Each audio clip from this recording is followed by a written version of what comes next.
நான் சொல்றது கரெக்டா தப்பான்னு எனக்கு பதில் சொல்லுங்க, ஓகேவா? வேலை செய்யாது அப்படின்னா என்ன அப்படின்னா, இந்த மாதிரி அடிவயிற்று கொழுப்பு இருக்கும்போது சரியா, நம்ம சாப்பிடக்கூடிய மாத்திரையோ இன்ஜெக்ஷனோ எந்த மருந்துமே என்ன பண்ணாது, நமக்கு கண்டிப்பாக வேலை செய்யாது. சரியா? இந்த தம்பிக்கு பாருங்க, 70 கிலோ வெயிட் குறைச்சிருக்கோம், 140 70 கிலோ. நான் வெந்தயமும் கொடுக்கல, கருவேப்பிலையும் கொடுக்கல, கரிஞ்சீரகமும் கொடுக்கல, நாவல் பழமும் கொடுக்கல, கொய்யா இலையும் கொடுக்கல, மாங்காய் இலையும் கொடுக்கல, புரோட்டீன் பவுடரும் கொடுக்கல, மாத்திரையும் கொடுக்கல, ஜூஸும் கொடுக்கல, ஊசியும் போடல, யோகாவும் பண்ண சொல்லல, மெடிடேஷனும் பண்ண சொல்லல. இந்த தம்பி போய் நான் ரோட்ல போய் நான் வாடகைன்னு சொல்லல. மருத்துவத்தில் உள்ள ஸ்டாண்டர்ட் புத்தகம் ஹாரிசன், அந்த புத்தகம் என்ன சொல்லுது அப்படின்னா, வெயிட்டை குறைக்கணும் அப்படின்னா, இந்த மாதிரி வெயிட்டை குறைக்கணும் அப்படின்னா பேலன்ஸ்டு டயட்டை தான் ஒழுங்காக ஃபாலோ பண்ண சொல்லுது.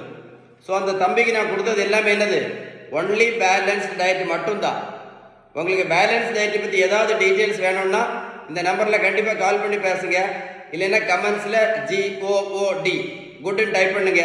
இந்த முக்கியமான வீடியோவை ஷேர் பண்ணீங்க அப்படின்னா நிறைய பேர் பேலன்ஸ் டயட் பற்றி கண்டிப்பாக தெரிஞ்சுக்கிடுவாங்க. நான் சொன்னது கரெக்டாக இல்லையா? வேலை செய்யாதுன்னு சொன்னது கரெக்டாக தானே? Stay tune.